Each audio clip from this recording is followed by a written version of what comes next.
भट्ट भैरव। अपने को तांत्रिक कहना लिखना आजकल बहुत सरल हो गया है, किंतु वीर सिद्ध तांत्रिक सुनने में भी नहीं आता। कहीं कोई हो तो मुझे पता नहीं। कुछ चेटक की सिद्धियाँ, लाल वस्त्र और अटपटा ढंग किसी को तांत्रिक नहीं बना देता। पहली बात, यदि शरीर ढीला है, काया कोमल है, तोंद थोड़ी भी है, तो आप समझ लें कि वह तांत्रिक नहीं है। किसी कठोर काया, नेत्र अंगार से जलते और अत्यंत कृष्णवर्ण, यह भट्ट भैरव था। ऐसा व्यक्ति जिसे संभवतः मनुष्य मात्र से चिढ़ती, इतना कर्कश कि साधारण भी बोले तो डांटना लगता था। उसके समीप जाते बड़े बड़े थर्राते थे। शमशान के समीप सरिता तट पर उसकी गुफा थी। संभवतः कगार खोदकर स्वयं उसने बनाई होगी। कितनी गहरी थी कौन बतला सकता है। उस रहस्यमयी गुफा के समीप जाते भय लगता था। क्राम क्रीम क्रूम, भट्ट भैरव ऐसा ही कुछ बड़बड़ाता रहता था। कटी में केवल लाल कोपीन और बिखरे उलझे केश। उसके कठोर शरीर से संभवतः शीत भी भयभीत था। भट्ट भैरव समीप के बाजार में जाता था। उसे देखते ही स्त्रियां बालकों को लेकर घर में भागती थीं। युवक तक द्वार बंद कर लेते थे। दुकानदार और दूसरे लोग हाथ जोड़े सिर झुकाए खड़े रहते थे। किसका साहस था कि भट्ट भैरव की ओर सीधे देखे। भट्ट भैरव कभी याचक नहीं बना। वह आदेश देता था, किसी को भी दे सकता था। सिंदूर 1.25 पाव अथवा मलाई 5 से। वह नारियल ही नहीं, उड़द, पी, सरसों और सुरा तक ऐसे ही लेता था। वह आज्ञा करे वह उपस्थित कर दो। उससे कुछ कहने का साहस किसी में नहीं था। लाल वस्त्र में बांधकर वह सामग्री रख दो। भट्ट भैरव उस पर हाथों से अनेक मुद्रा बनावेगा, कुछ पड़ेगा और फिर स्वयं उठा ले जावेगा। दूसरे आराधकों की तो बात छोड़ दो। कामाख्या पीठ के कुलाचार्य तक भट्ट भैरव का नाम सुनकर हाथ जोड़कर श्रवण स्पर्श करते थे। उनका कहना था, वे साक्षात भैरव हैं, भवानी के पुत्र। उनके इंगित पर 28 वीर दौड़ते हैं। वे वीर जो पलक मारते मनुष्य को मूली के समान समूचा चबा लेते हैं। आप जानते हैं कि ऐसे प्रवाद बहुत बढ़ाकर कहे गए होते हैं, किंतु इतना सत्य है कि भट्ट भैरव वीर सिद्ध था। संभव है एकाधिक वीर उसके वश में हो, लेकिन वह अनेक बार अपनी गुफा के बाहर अपने कर्कश स्वर में स्तुति करते सुना गया। काली त्रिनेत्र वदनाम विनिमुक्त केशा खटवांग खड़ग हस्ताम विकराल वेशाम रक्तांग लिप्त नग्नाम निकटो ही निकरोटिहाराम वंदे शवाधिरूढ़ाम मन सेवताराम।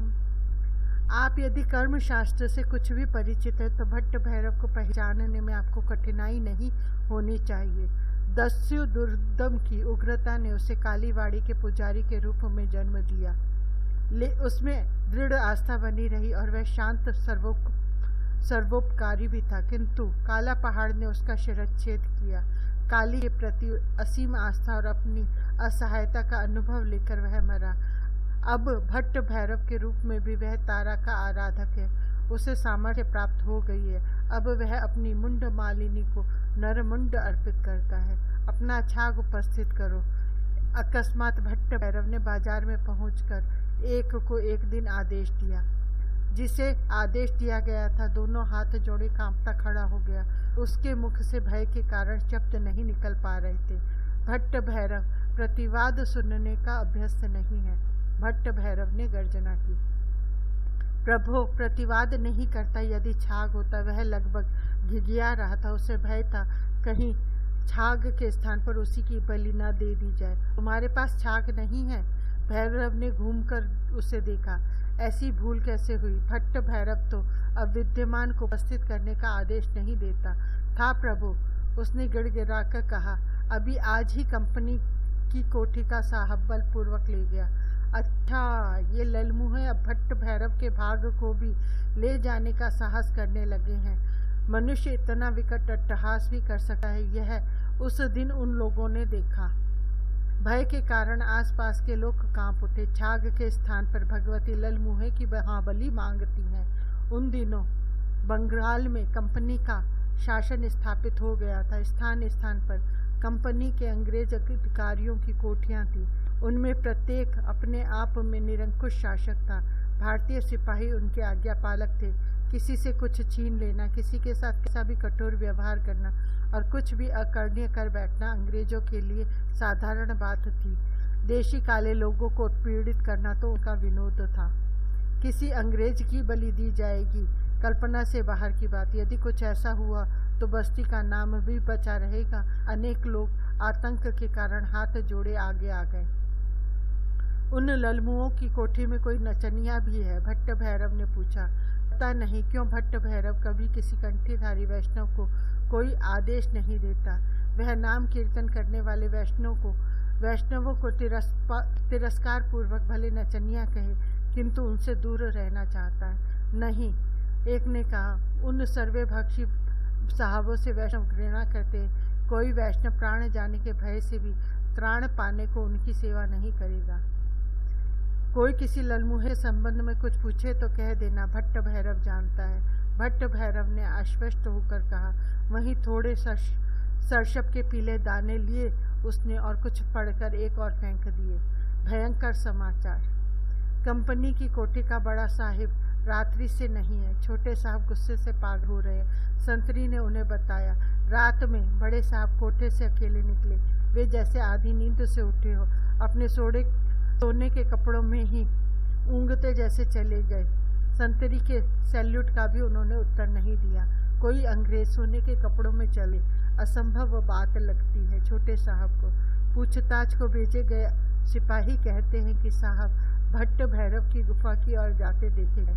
भट्ट भैरव के संबंध में अनेक बातें ये अंधविश्वासी काले लोग कहते हैं। अंग्रेज ऐसी बातों से डरते तो इतने दूर देश पर शासन करने आते। मैं यहाँ के सब कालों को तोप से उड़वा दूंगा। छोटे साहब ने अपने साथ गोरे सैनिक लिए। काले अंधविश्वासी सिपाहियों पर ऐसे समय विश्वास नहीं किया जा सकता। केवल एक बंगाली ब्राह्मण साथ लिया उन्होंने। भट्ट भैरव से कुछ पूछना हो तो दुभाषिया चाहिए। भरी बंदूक पर संगीन चढ़ाए छोटे साहब के साथ 7 गोरे सैनिक और वह ब्राह्मण भट्ट भैरव की गुफा पर पहुंचे।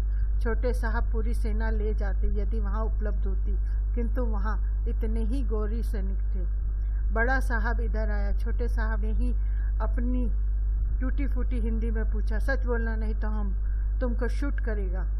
आया। भट्ट भैरव गुहा से बाहर ही मिला था। उसने अट्टहास किया। तुम्हें क्या चाहिए, उसका सिर या शरीर? समूचा साहब। इसके साथ इस बार साथ आया पंडित बोला। ब्राह्मण बलि पशु समूचा नहीं बचा करता। भट्ट भैरव ने डांटा। तुम्हें छोड़ता हूँ, भाग जा। सचमुच ब्राह्मण भागा और भागता चला गया। उसने पीछे मुड़कर भी नहीं देखा। हलचल मच गई अंग्रेजों की कलकत्ता कोठी में और मद्रास में, कंपनी गवर्नर के यहाँ भी। छोटे साहब की बड़ी विचित्र रिपोर्ट पहुंची थी। उस भयंकर साधु ने अंगुली हिलाई। हम सब हिलने में भी असमर्थ हो गए। उसने क्या कहा समझ में नहीं आ सकता था, किंतु हम उसकी गुफा में ऐसे चले गए जैसे खींचकर ले जाए गए हों। उफ! बड़े साहब का सिर कटा पड़ा था और धड़ घसीटकर फेंक दिया गया था बाहर। यह मुझे उसी साधु ने दिखलाया। उस धड़ को जानवर और गिद्ध नोच रहे थे। मैं ठीक नहीं कह पा रहा हूँ। उस साधु ने कुछ होंठ हिलाकर कहा, कोई चीज बिखेरी और पूरे 7 कंकाल कहीं से आ गए। बिना चमड़े के, सिर्फ हड्डी के चलते फिरते ढांचे। उनकी आंखों के गड्ढों से लपटें निकलती थी। मैं क्यों बेहोश नहीं हो गया? आश्चर्य है मुझे। इन्हें चबा लो, साधु ने कहा, और उन भूतों ने मेरे सैनिकों को शलगम के समान चबा लिया। वहां न खून गिरा, न हड्डी का टुकड़ा बचा। तू बच गया, भाग जा। उस साधु ने कहा। शायद उसके पास 7 ही शैतान है और वह उनमें एक को 2 आदमी नहीं दे सकता था। मैं वहां से भाग आया। भूतों से भरे इस देश से मैं पहले जहाज से लौट जाना चाहता हूँ। कंपनी की सेवा मुझे नहीं करनी। अंग्रेज अधिकारी उतावली में कुछ कर बैठने के अभ्यास होते तो भारत में इतनी बड़ी सफलता नहीं पाते। अंग्रेजों की परंपरा ही है, पहले पता लगाओ, पीछे कुछ करो। अंग्रेज गवर्नर मद्रास से कलकत्ता आ गया। उसने जासूस नियुक्त किया। जासूसी ने कोठी तक आकर सबके बयान लिए। जनपद में पूछताछ की और चला गया। हम कुछ नहीं कर सकते। जासूस ने रिपोर्ट दे दी। मुझे विश्वास है कि साधु में अद्भुत शक्ति है। मैंने उसे दूर से देखा है। हम उसकी गुफा और उस बस्ती को तोपों से उड़ा देंगे। गवर्नर गुस्से से चक्कर काट रहा था। आपकी तोपों की मार कितनी दूर तक है? जासूस ने ठंडे स्वर में कहा। उसके शैतान 100 मील की दौड़ आसानी से लगा लेंगे। हो सकता है कि हमारी तोपें यहाँ से चले तभी उसे पता लग जाए। उसके पास 7 शैतान है। गवर्नर ने गणित समझाया। वे सिर्फ 7 आदमी एक बार खा सकते हैं। झूठी बात। जासूस बोला, उनमें हर एक बार भी 1000 या 1 लाख खा ले सकता है। उसने सिर्फ आपको सूचना देने के लिए आपका एक आदमी जानबूझकर छोड़ दिया। ओह गॉड! गवर्नर सिर पर हाथ रखकर बैठ गया। ऊपर से सबने समझा, अंग्रेज डर गए। अंग्रेज डर तो सचमुच गए थे, किंतु गवर्नर जानता था कि कंपनी के डायरेक्टर उसे क्षमा नहीं करेंगे। शासन रौब से होता है। रौब गया तो इस दूर देश में अंग्रेज टिक नहीं सकते। भट्ट भैरव के समान और भी साधु होंगे। भट्ट भैरव छोड़ दिया गया तो वे रौब ही समाप्त कर देंगे। अंग्रेजों के पास बहुत साधन थे। देशी राजा रईस थे और उन राजा रईसों के अपने पंडित पुरोहित थे। भट्ट भैरव का सामना करने वाला कोई तो होगा। गवर्नर ने प्रयत्न प्रारंभ किया। देशी राजाओं ने आश्वासन दिया। अन्वेषण होने लगा। भट्ट भैरव का नाम सुनकर तंत्र सिद्ध हाथ जोड़ते थे। अंत में नवद्वीप के एक वृद्ध गोस्वामी पाद प्रस्तुत हुए। आश्चर्य कि उन्होंने किसी से कोई द्रव्य लेना स्वीकार नहीं किया। केवल एक अंग्रेज तरुण के साथ वे भट्ट भैरव की गुफा पर पहुंचे। तू क्यों आया? यह कौन? भट्ट भैरव चिल्लाया। आपके योग्य यह स्वरूप नहीं है। गोस्वामी पाद शांत बोले, आप जानते हैं कि मरकर उपासक अपने देवताओं का ही परिकर होता है। आप वीर या बैताल बनना चाहेंगे? तेरी शक्ति मुझसे अधिक है। मैं अनुभव करता हूँ कि मेरा पीठ शक्तिहीन हो रहा है। मेरे वीर तेरे समीप नहीं पहुँच सकते। भट्ट भैरव अक्खड़ रहकर भी शांत हो रहा था। तू क्या चाहता है? यह कौन है? ये वैष्णव धर्म के जिज्ञासु हैं। इनकी चिंता आप छोड़ दें। गोस्वामी पाद बोले, मैं चाहता हूँ आप श्री कृष्ण की शरण लें। श्री कृष्ण? भट्ट भैरव कहते ही गंभीर हो गया, जैसे सोते से जाग गया हो। तू यहीं खड़ा है। गोस्वामी पाद भी कुछ समझ नहीं सके। भट्ट भैरव अपनी गुफा में गया। 2 क्षण पीछे गुफा से अग्नि की लपटें निकलने लगी। John Henry. अत्यंत सीधी बात है। भट्ट भैरव उन गोस्वामी पाद के साथ आए युवक को देह त्याग के समय भी भूल नहीं सका था।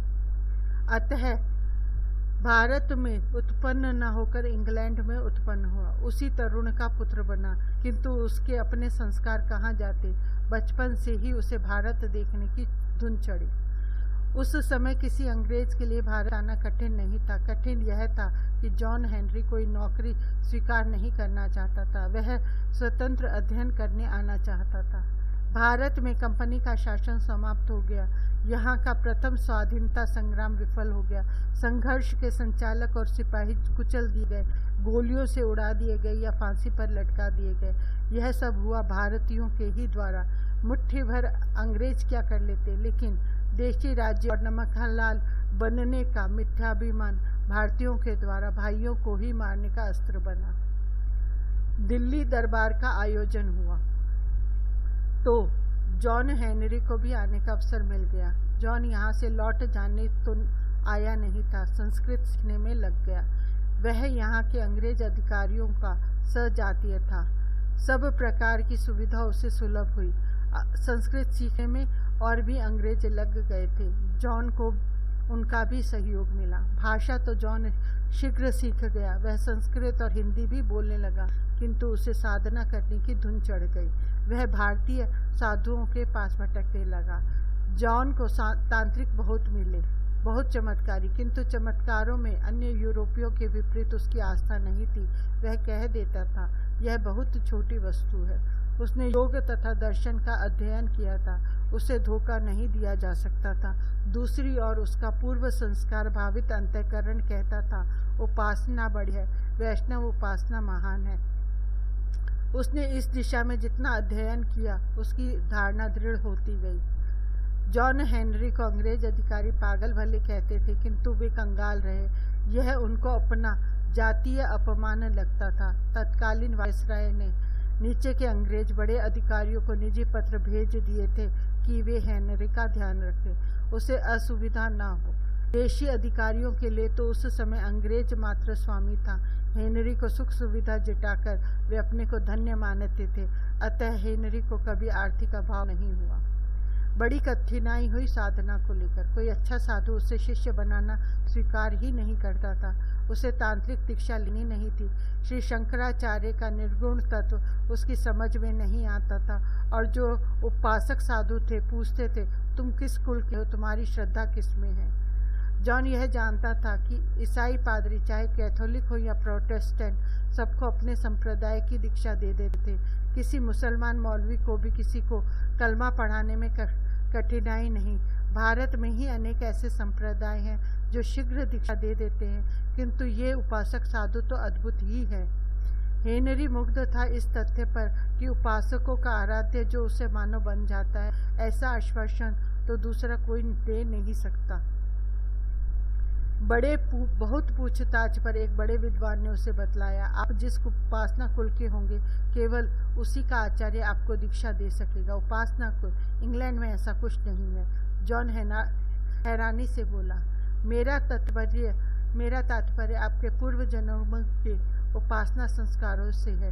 पंडित ने स्पष्ट किया, इसका पता कैसे लगेगा, यह तो समस्या थी, किंतु जहाँ चाहे वहाँ राह निकल ही आती है। जॉन हेनरी को एक वृद्ध संत मिल गए। उन्होंने कुछ देर ध्यान करके बड़े स्नेह से उसे समझाया, बस तुम्हारी पूर्व निष्ठा बहुत स्पष्ट नहीं है, तुमने स्वयं उसे मिटा दिया है। अब तुम एक काम करो, तीर्थ यात्रा कराओ, कांची और श्रीरंगम जाओ, वाराणसी, अयोध्या, मथुरा हो आओ, देखो कि कौन सा स्थान और कौन सा आराध्य तुम्हें अधिक आकर्षित करता है। जॉन ने यह आदेश स्वीकार किया। समय लगा, श्रम हुआ, किंतु भारत भ्रमण हो गया। वह अपनी ओर से अनेक स्थानों में हो आया। आश्चर्य यह है कि इससे उसकी समस्या और उलझ गई। मुझे कांची में दोनों स्थान प्रिय लगे, एकाम्रेश्वर और वरदराज दोनों। श्रीरंग में भी यही हुआ। श्रीरंग और जम्बुकेश्वर दोनों में आकर्षण लगा। जॉन तीर्थ यात्रा से लौटकर उन वृद्ध संत को सुनाने लगा। वाराणसी पहुंचकर मुझे लगा विश्वनाथ और अन्नपूर्णा मेरे अपने माता पिता हैं। ऐसा अनुभव दक्षिण भारत में ठीक नहीं हुआ था, लेकिन ठीक यही अवस्था मेरी अयोध्या पहुंचकर हुई और मथुरा में लगा कि मैं यहीं का हूँ। संत गंभीर हो गए। उन्होंने फिर ध्यान किया और अंत में उसे नाम जप का आदेश दे दिया। जॉन हेनरी नाम जपने लगा। वह भारत में आकर अब तक वृद्ध प्राय हो चुका था। इतने समय में उसने साधु संग, तीर्थ यात्रा व राष्ट्र अध्ययन ही किया था। उसे नाम जप ने बहुत शीघ्र संतुष्ट कर दिया। कितनी सीधी बात। अल्पज्ञ अल्प प्राण जीव का अहंकार ही तो है कि वह कुछ करेगा, कुछ बनेगा।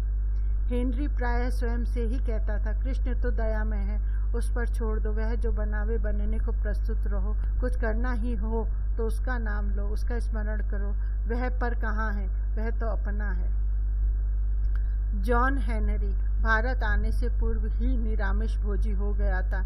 यहाँ आकर तो वह अंग्रेज अधिकारियों का अतिथि होने पर ही कांटा चम्मच काम में लेता था। पीछे तो वह इसे भी छोड़ चुका था। अंत में गंगा किनारे उसे महीनों तक अकेले भटकते देखा गया। बड़ी कठिनाई हुई जिलाधीश को। ऊपर से आदेश था कि हेनरी की देखरेख की जाए, किंतु उसे कष्ट न हो, उसकी इच्छा के विपरीत उसे तंग न किया जाए। ऐसे में एक दिन बुरा समाचार मिला। छानबीन करके उन्हें रिपोर्ट भेजनी पड़ी। कई सप्ताह से जॉन हेनरी पागल हो गए थे। वे किसी भी आदमी को देखते ही भाग खड़े होते थे। गंगा के किनारे अकेले बैठे रहते थे। उन्हें तकलीफ न हो इसलिए उनकी निगरानी पर रखे सिपाहियों को उनसे दूर रहना पड़ता था। सिपाहियों से थोड़ी गलती हुई लगती है, पर वे भी विवश थे। हेनरी तेज धूप में जा बैठे थे। सिपाहियों को बहुत दूर पेड़ की छाया में बैठना पड़ा। हो सकता है कि सिपाही वहां सो गए हों या कहीं खाने पीने थोड़ी देर को चले गए हों, लेकिन वे इस बात को स्वीकार नहीं करते हैं। सिपाहियों को पता नहीं कि हेनरी कब मर गए। उधर के गांव के लोग सबको उसको साहब बाबा कहने लगे थे। शायद चरवाहों ने हेनरी को मरा देखा। ये गांव के अशिक्षित लोग कुछ जानते नहीं। वे चरवाहे तो 10-12 वर्ष के लड़के बतलाए जाते हैं। उन सबों ने लकड़ियां इकट्ठी की और चिता बनाकर हेनरी साहब को मुर्दा उसमें फूंक दिया। सिपाही जब तक पहुंचे लाश जल चुकी थी। सिपाही देर से पहुंचे, यह सत्य है। नदी किनारे गांव के लोग मुर्दे जलाते ही रहते हैं। सिपाहियों ने सोचा ऐसा ही कोई मुर्दा जलाया जा रहा है। सबसे हैरानी की बात है कि उन जलाने वाले लड़कों में किसी का पता नहीं लग रहा है। शायद डर के कारण गांव के लोग कुछ नहीं बता रहे हैं। मैं स्वयं वहां जा रहा हूं। जिलाधीश आए। पुलिस के बड़े अधिकारी आए, गांव के लोग डराए धमकाए गए, किंतु पता एक भी लड़के का नहीं लगा। शायद जिलाधीश अधिक तंग करते गांव के लोगों को, परंतु ऊपर से आदेश आ गया, छानबीन बंद कर दी जाए। पागल हेनरी मर गया तो उसके शव का क्या हुआ, इसकी अधिक चिंता अंग्रेज अधिकारी को अनावश्यक लगी। जॉन हेनरी इंग्लैंड में कोई महत्वपूर्ण व्यक्ति नहीं था।